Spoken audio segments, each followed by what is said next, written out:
Stay hungry, stay foolish.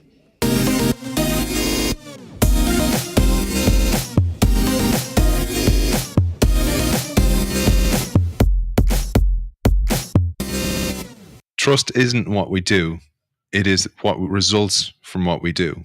Of the thousands of books published each year on leadership, management, self-help, and motivation, very few offer practical tools and solutions to the number one challenge in business and in most of our personal lives: trust. With trust, our relationships flourish, our productivity rises, and we have high personal and professional satisfaction. A trust-filled atmosphere lets people take risks, allowing innovation and creativity to thrive. Your team's collective sense of self-worth and purpose becomes a beacon of light for others to follow. The healthy, dynamic atmosphere is contagious, and it raises the bar for your entire organization.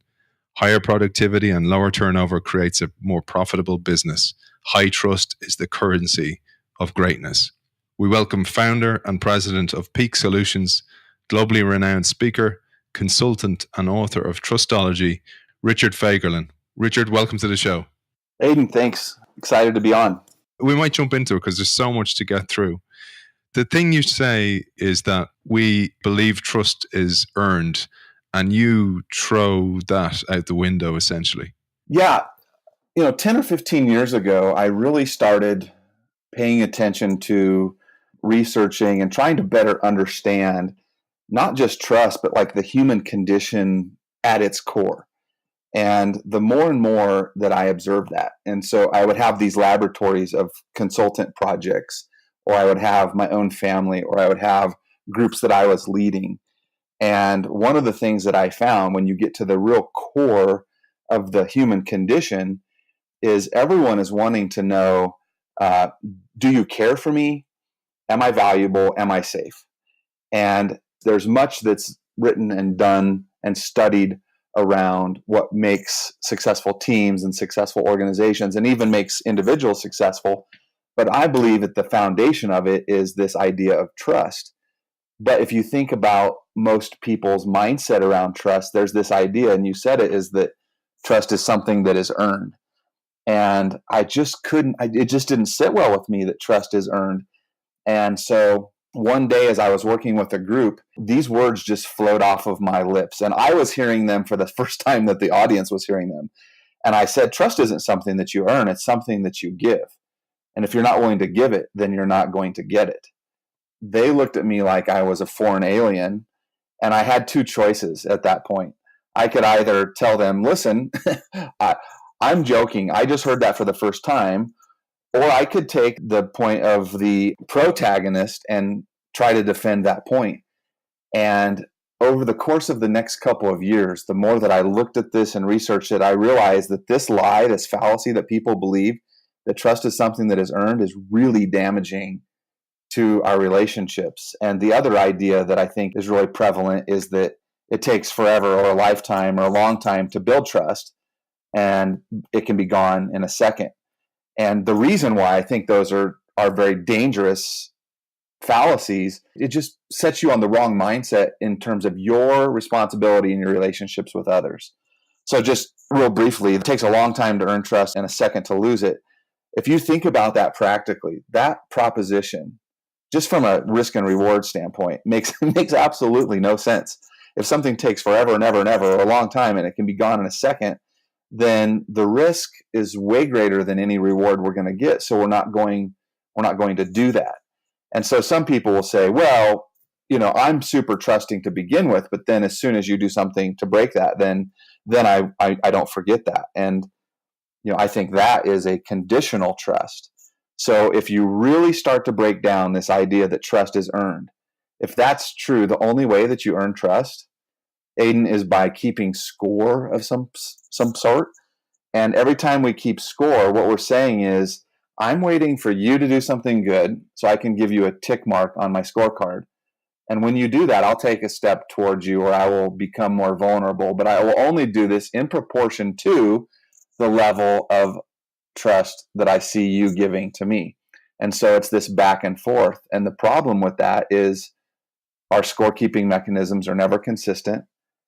How we choose to keep score based on how we're feeling or what's going on or what I experienced last from you is so inaccurate. So basically, I think the anecdote to this is that we have to surrender the scorecard and we have to take steps towards others.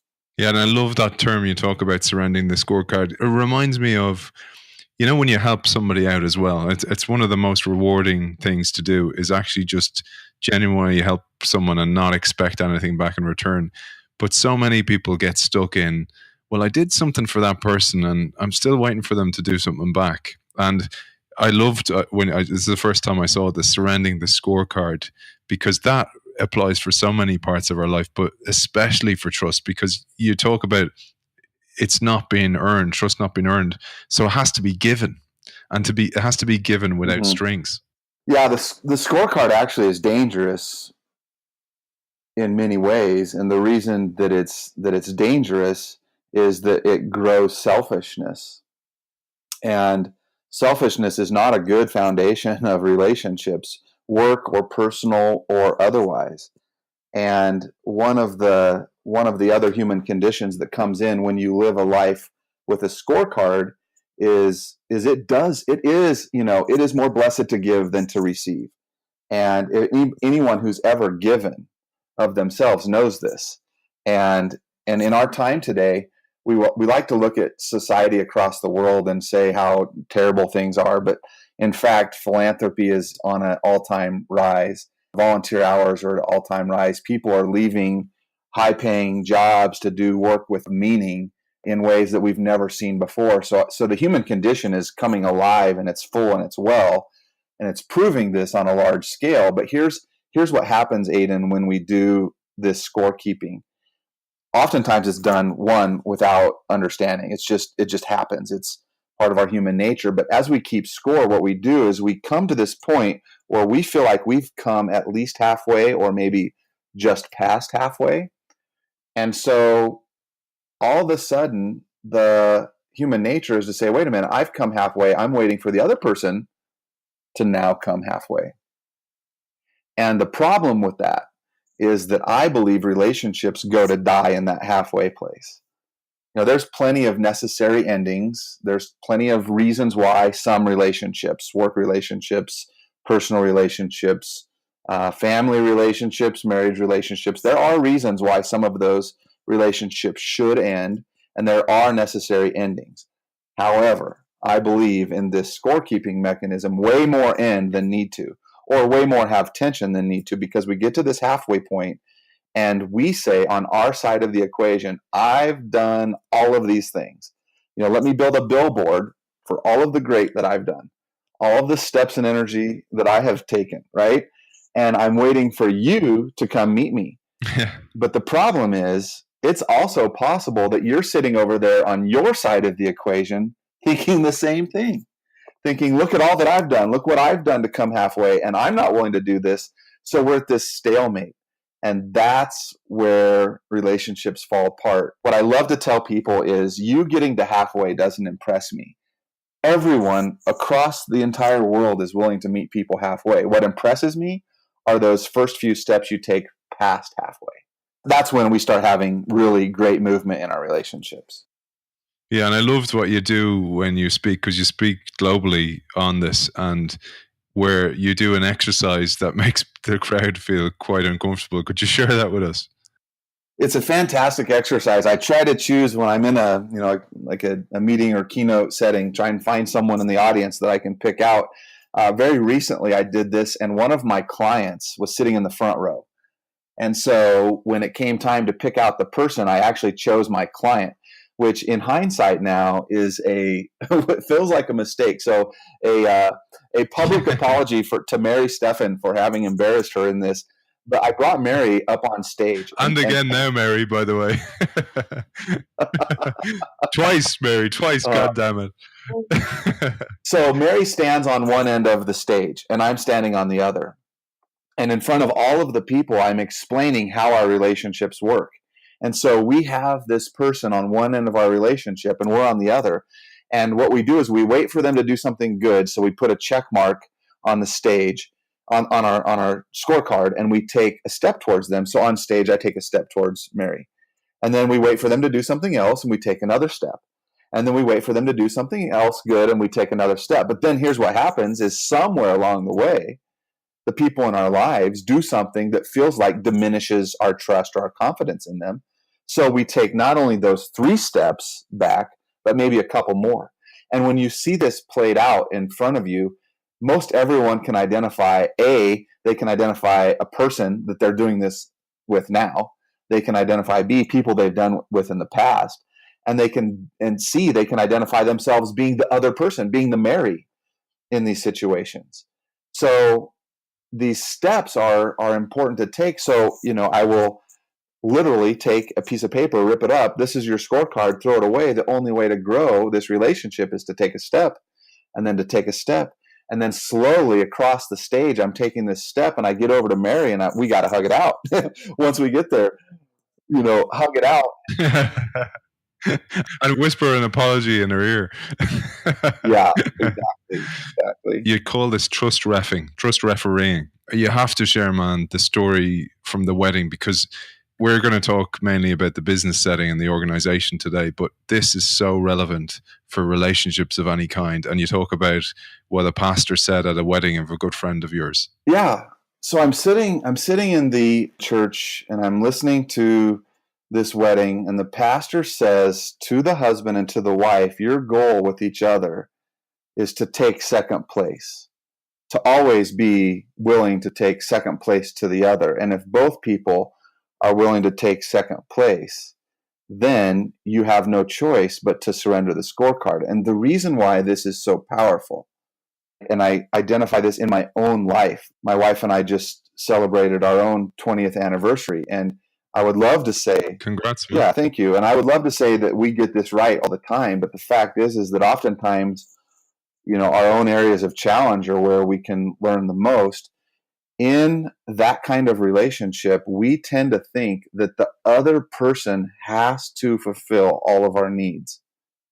And there's probably no greater example of that than in a partnership or marriage where you're expecting that. And if we go into our relationships where instead of expecting that the other party, the company, the organization, the leader, the spouse, the partner is going to meet and fulfill all of my needs, rather to say, I'm not going to take 5th place, but I'm willing to let you take 1st place so that I can take 2nd and you do the same, that really changes the mindset of those relationships. I thought about this is so powerful, man. But also that, the other thing is when you bring children in, you don't take just 2nd place. You become 3rd, 4th, 5th place. And it's actually an honor to do that, really, if you position it that way, if you frame it that way in your mind. Yeah, it's a great honor. We might move on to the organization, because you quite rightly tell us that trust is the bedrock of every great relationship, whether it be in the office or not, but that the more high performing the team, the bigger the trust required, which makes total sense to people. But this is not a blind trust. You call it eyes wide open trust. The very first thought when I share with people that trust is something that is given, the very first thought that goes to their mind is ways that they will be taken advantage of.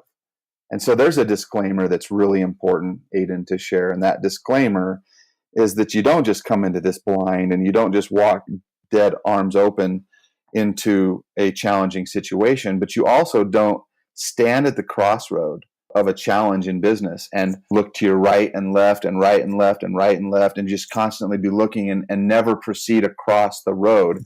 You have to come and you look strong to the left, strong to the right, and walk straight across. Or in the UK, maybe you look to the right first and then to the left. We'll have a waiver for this is not the safe cross code, okay? Yes, however you go safely cross the road. But what you do is you just make a couple of looks and then you cross with confidence. And this is really, really important. And speaking of family and children, like sometimes the best ways to communicate these difficult principles are to take our personal life, because we all have a personal life. Our organizational and our work and our professional lives might be different, but most of our personal lives have some similarities. And so my wife and I we have 4 boys, and as we've been raising these boys, there's this idea that how can we let them go cross the streets of their life with confidence, and do we let them, what do you let them do? And when they were younger and they were playing in our front yard and the balls would roll into the street and they would go running after them, that's not safe because cars are coming by. And so we just said, you're no longer able to play in the front yard. But here's the thing. We didn't say that because we didn't trust them. We said that because we're good parents and we discern that it's not safe. So in our relationships, we need to think about that. Sometimes we have to put a protection or a boundary in place. But the boundary is not because we don't trust someone. It's because this makes sense. I was just working with a retailer, and I used the example of, you have surveillance systems throughout all of your retail stores, and you do this not so that you can catch bad guys or you can find people that are stealing. You're actually having this huge trust that they're not going to steal. This stuff isn't going to happen. But it doesn't make sense to just blindly say that. Like, we want to have a protectionism and do have this surveillance for a situation when that trust is broken, so that you can go and analyze that. And so we don't let it control us, but yet we're not completely blind to it. So in the situation with my children, we put them into our backyard, and there's a 6-foot fence all the way around the yard, and they can play there and everything's safe. But at some point they raise to an age where we have to then extend those boundaries. We just dropped our oldest son off at his first year of university. And, you talk about the difference between protecting them in your backyard to now you're free to experience the world in all of your own decisions. That doesn't just happen overnight. There's a progression that takes place. So in this idea of, we're not going to just be eyes wide shut, we're going to have our eyes wide open, and we're going to proceed with confidence as we move into each of these steps. That really resonated with me because I have 2 boys as well, and I tell them stories where the world is safe all the time. I don't want them to go and trust anybody. I don't want to plant a seed for life that you have to watch out. And I studied French in college, and the story Little Red Riding Hood is actually about, don't wander off the path. It's not safe. You need to stay on the beaten path. And if you think of innovation, it's like so counter to the idea of innovation. And I love what you did there, where when time came, you let the seed be planted to go, you can cross the road safely, but you can cross the road, and I trust you to. And what that does to a relationship. Like, I was thinking about this in the business I work in, the trust factor is massive. And when the trust factor is that big, you want to reward it back to the people who instilled that trust in the business. It has a kind of a counterintuitive, as long as you've hired right, that's the caveat, but you will hire right. And then you just want to reward it. You want to go, listen, I'll go the extra mile because of your trust, in a way. And I just think it works so well, which is why I was so attracted to the book. There's a brilliant concept you talk of, and I was told once as a child that once you say sorry, there's nothing somebody can actually say. So if you make a mistake and you say sorry, you actually disempower the other person. And you talk of a great one. And this is, I suppose, about building trust when somebody has actually damaged that trust or hurt you in some way. That when you punish others by making them feel hurt, or you're hurt, until they feel sufficiently guilty in your eyes, you're holding them hostage. I'd love if you shared that idea. I don't think people do this on purpose, but what ends up happening is we are holding someone hostage because of, one, our lack of forgiveness, or our ability to, really have the humility of saying that you're sorry. And in that hostage standpoint, there's really no way for us to grow forward in our relationship. So this often will take place where we use blame, accusation. We do not assume the best of others' intentions, and this is where politics and silos in organizations really come into play. So we're not really trying to figure out what is the problem, how do we solve it, and how do we move forward. What we're trying to figure out is, what did you do so that the attention is off of me and onto you?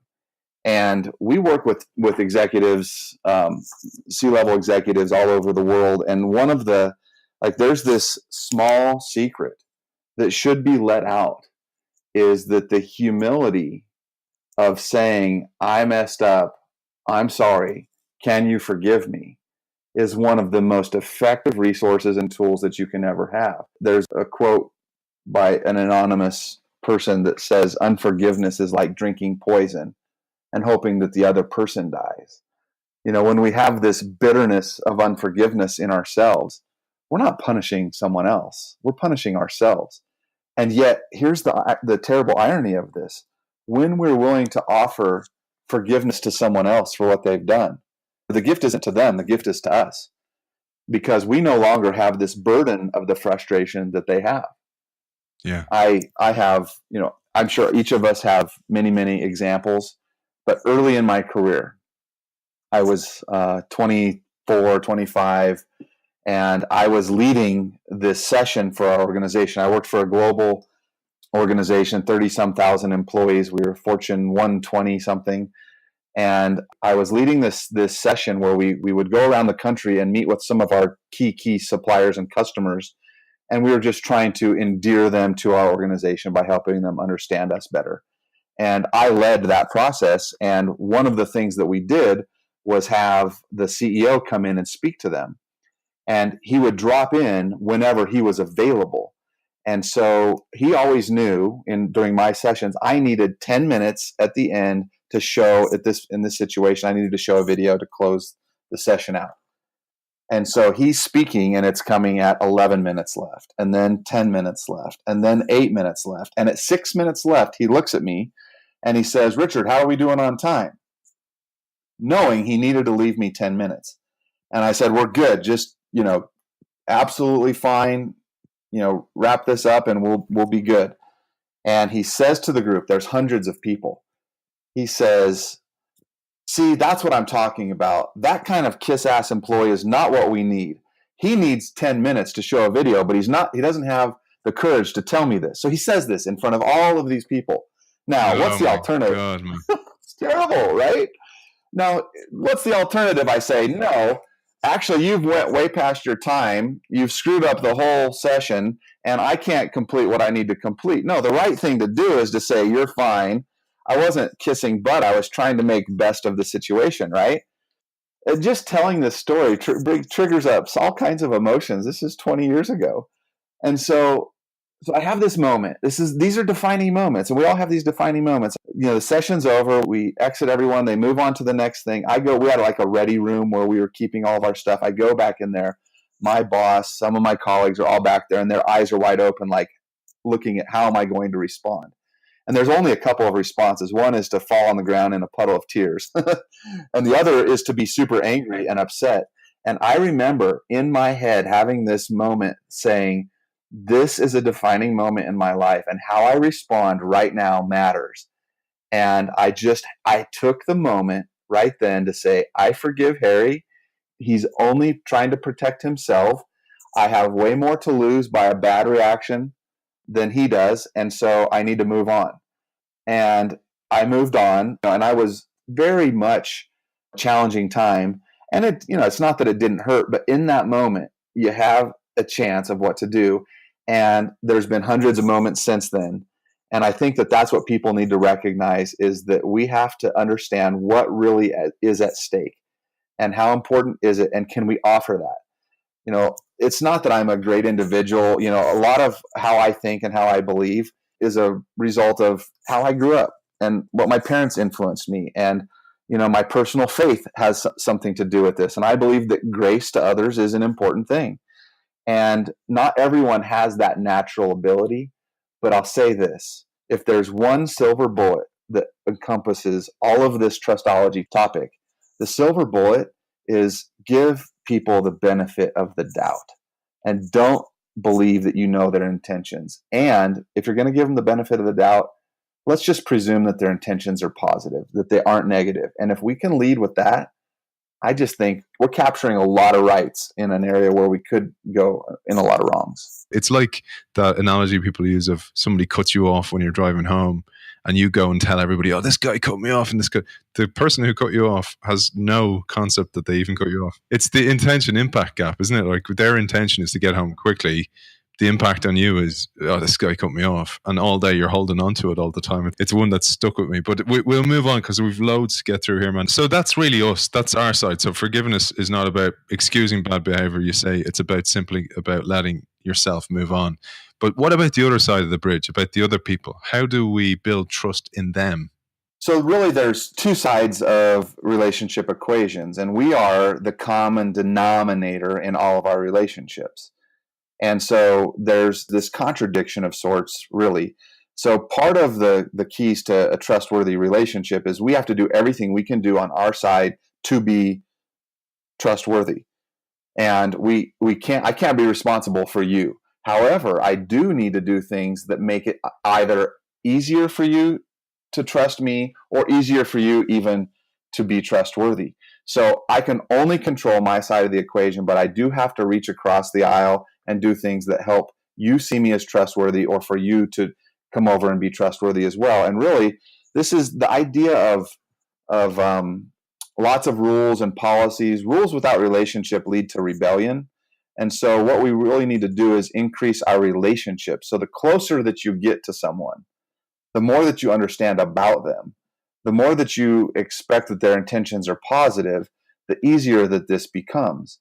And the ideas and principles here are more ideas and principles that people see and observe you do, and then makes it easier for them to do than it is for you to create this list of, if you do A, B, and C, then we're going to have a better relationship. So it's having the confidence and the consistency of doing the right thing even when it doesn't feel comfortable.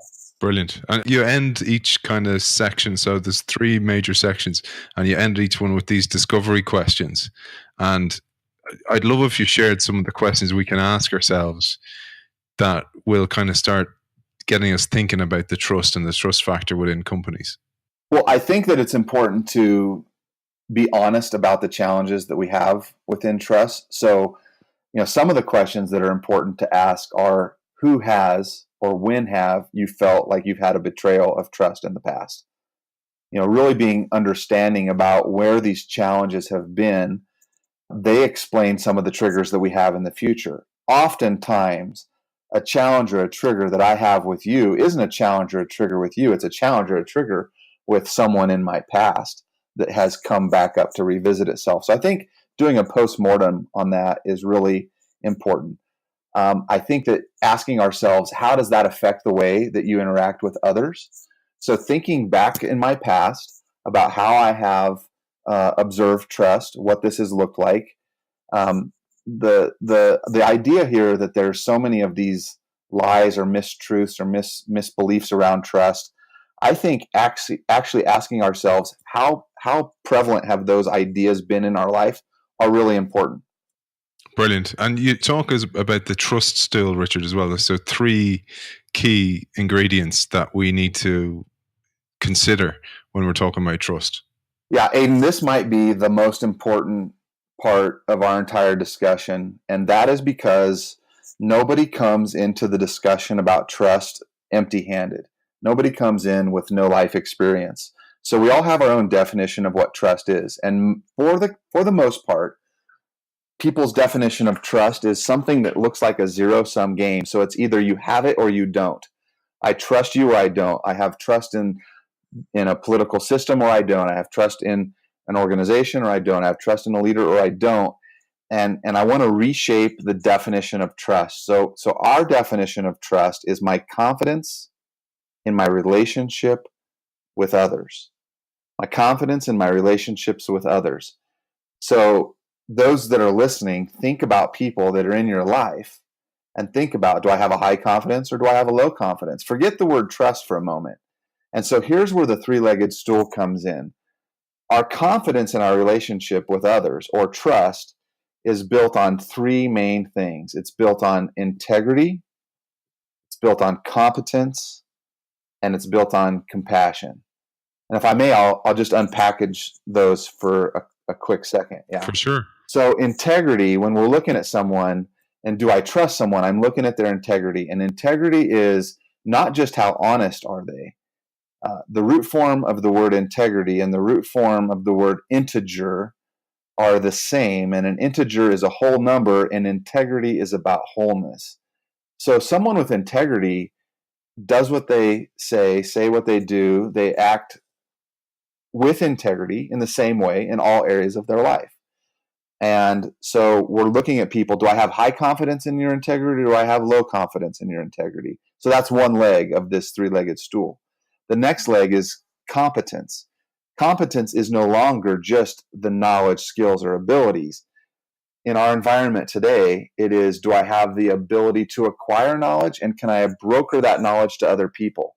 So when I think of someone and whether or not I trust them, do I have high confidence in their competence, or do I have low confidence in their competence? And then the last one, probably the most difficult of the three to quantify, is compassion. And compassion's not about, are we going to, hug it out, and do I love you? Compassion is, do I have a care and an understanding of where you're coming from?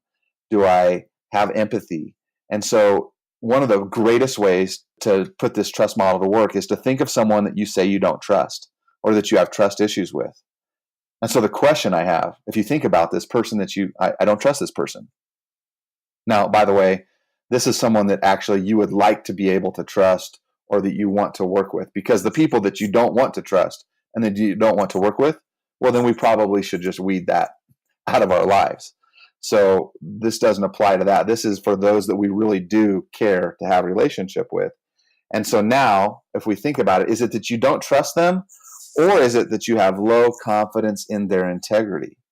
Is it that you don't trust them, or you have low confidence in their compassion or in their competence? And now you have a really effective diagnostic tool to see where we have these trust breakdowns. And you call this the trust factor.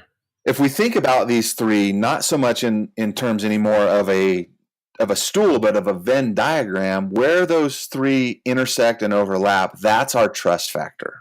And that's a diagnosis tool we use then to look at our teams and see where we're lacking, which circle of the Venn diagram is weak. Correct. And Aiden, it goes both ways. And so what I want to look at is, I want to think about, let's just say it's you and I that we're evaluating. I want to evaluate, how do I view you in terms of integrity?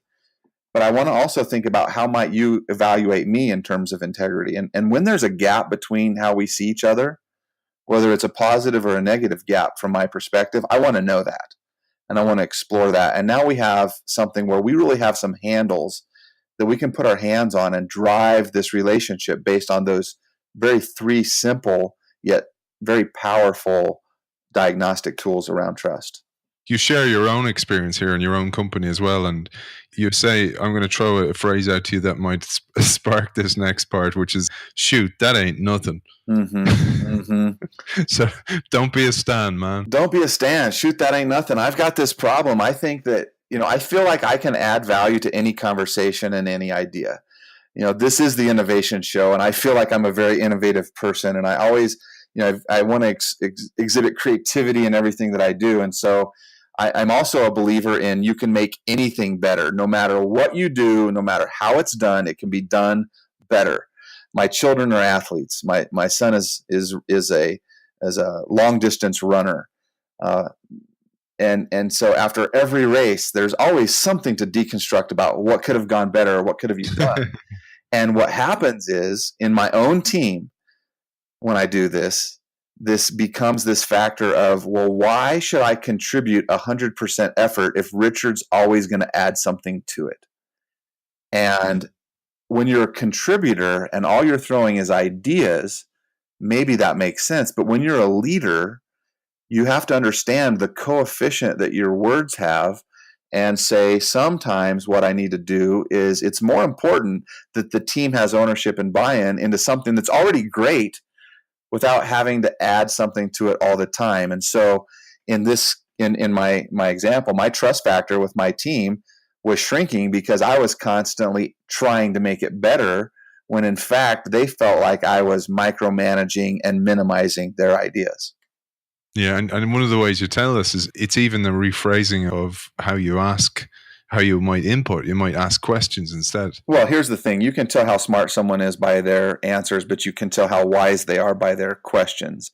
And really, I think today what we're seeking, and this is a really important point, what we're seeking today as leaders, as innovators, just as people who want to do good in the world, we don't want to seek to show how smart we are. We want to seek to show how wise we are. And the pursuit of wisdom in all of this is really important. The beginning of wisdom is seeking wisdom.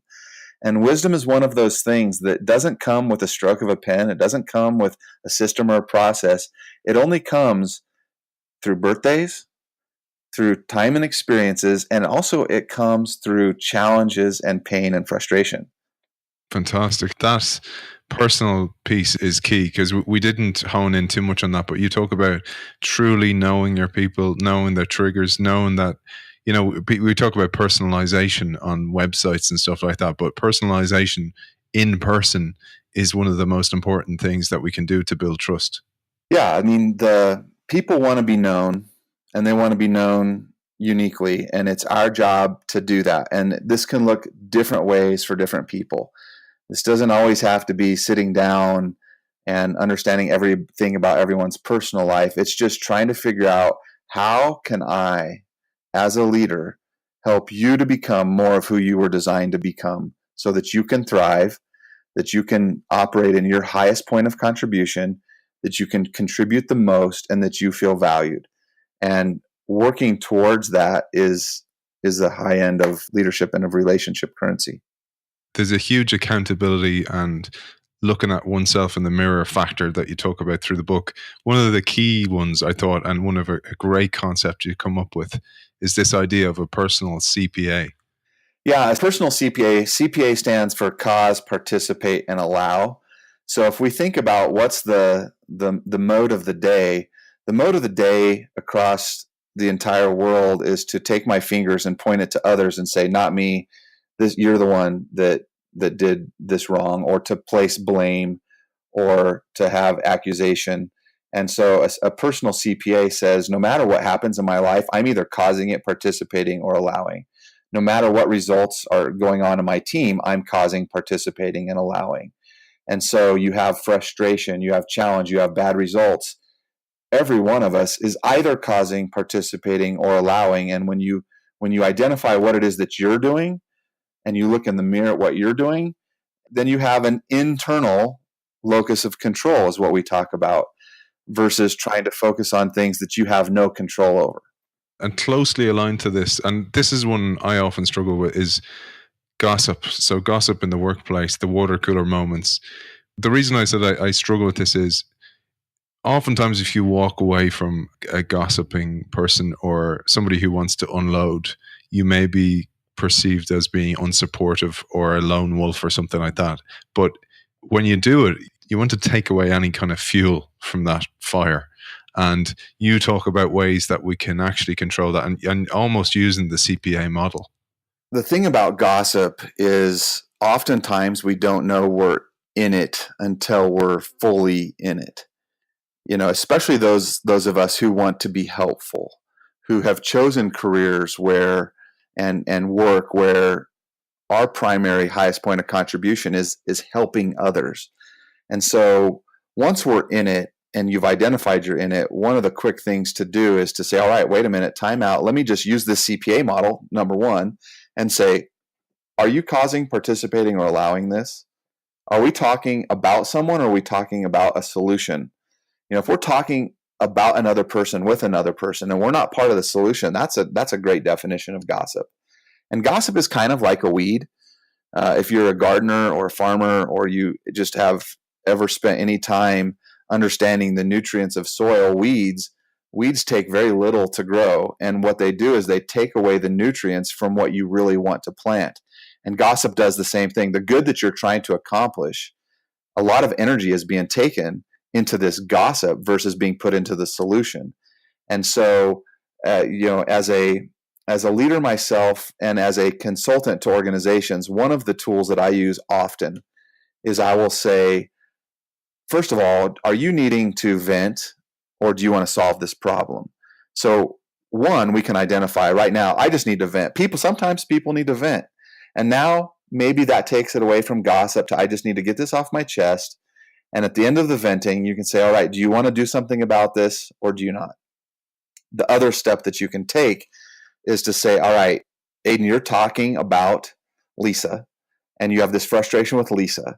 And I want you to solve this problem with Lisa. You need to solve this problem with Lisa, and you need to go directly to her. And the problem here is I don't want to solve this, but you have now brought me into it. And so now I'm part of this. So I want to give you the right and the opportunity to solve this problem with Lisa. Here's what I'm going to do. I'm meeting with her next Tuesday. On next Tuesday, I'm going to ask her about this problem with you. But that gives you between now and then to go introduce this to her yourself.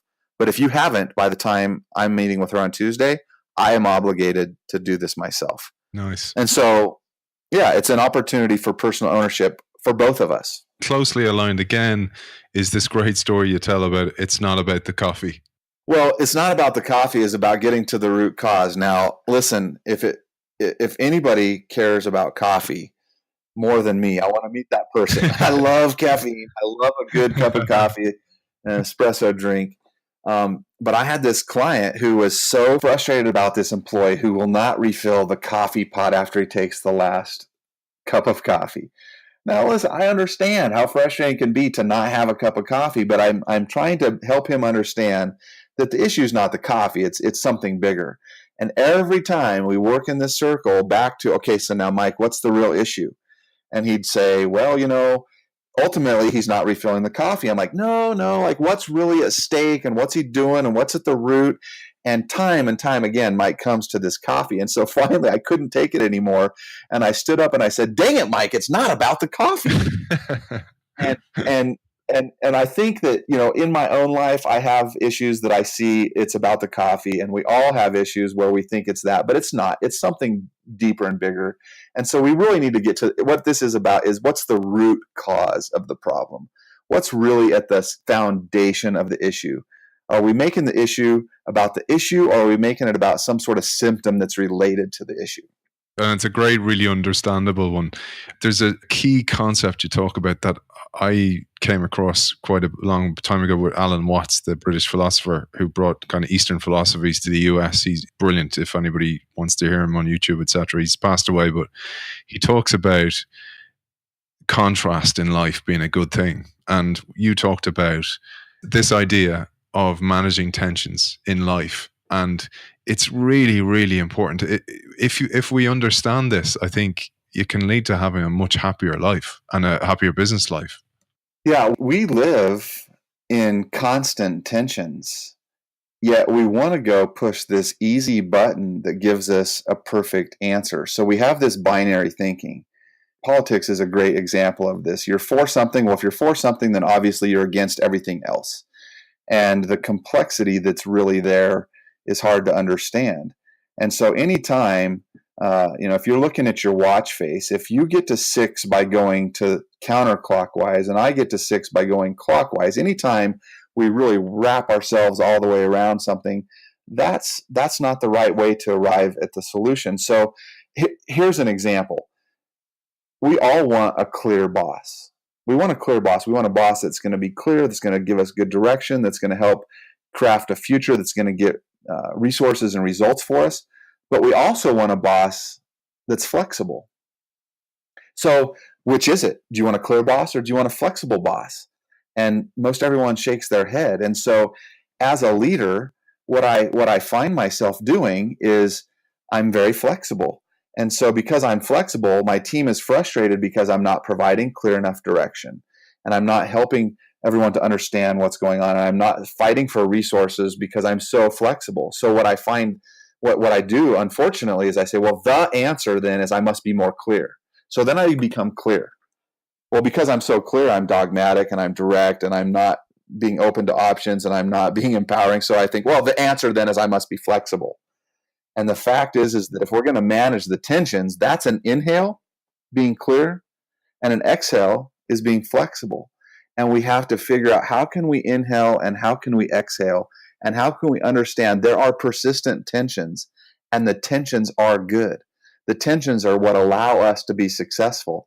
So instead of finding that this is the answer, now I'm not saying there are no absolutes. There are plenty of absolutes. This is not what this point is. The point is there are persistent tensions. And when we find persistent tensions in our life, we must figure out how to inhale and exhale in a good rhythm between these tensions so that we can add value and add life. It's a fantastic principle, man. I think, even if someone got that from this show, it would be great. There's one last one I'd love to finish on. It's an exercise you did with your kids that I'm definitely going to do with my kids, and it's this toothpaste exercise. It's an easy exercise. Here's what happened. I'm an object lesson person. My kids are full victim to my laboratory at all times. I think they're my family's my greatest laboratory. So there was a point at time when my older two boys, who are 2 years apart, were just at each other.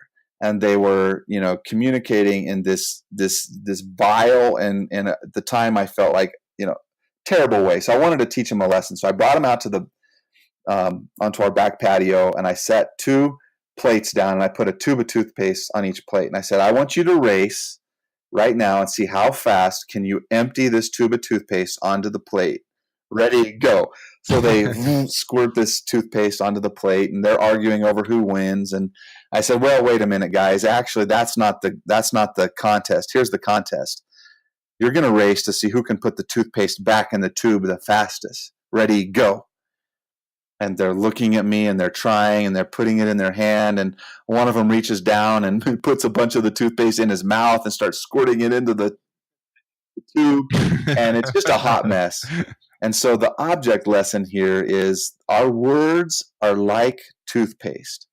It's so easy for us to squeeze it out, but it's really hard for us to take them back. This doesn't mean that we walk on eggshells and we pause over every word. It is that we understand our words matter. And based on our position, our words actually have these coefficients. As a parent, my words mean more than the mailman's words, or a teacher's or a coach's words mean more. A leader's words mean more. So we need to pay attention to what the impact of those words are, and understand it's hard to take back some of the things that we say.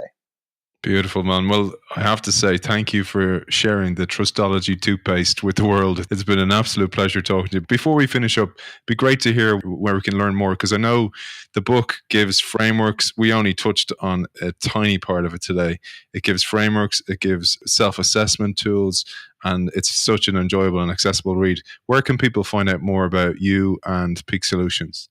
There's 2 websites. Peak, SOL, Peak, short for peaksolutions.com is our business website. You can find out about our organizational consulting business there.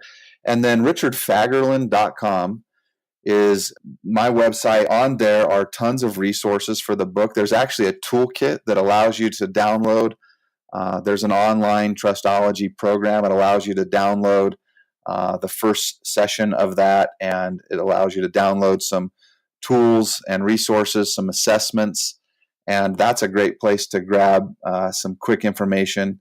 And of course, you can hit me up at Twitter at Richard Fagerlin. Founder and president of Peak Solutions, globally renowned speaker, consultant, and author of the fabulous Trustology, Richard Fagerlin. Thanks for joining us.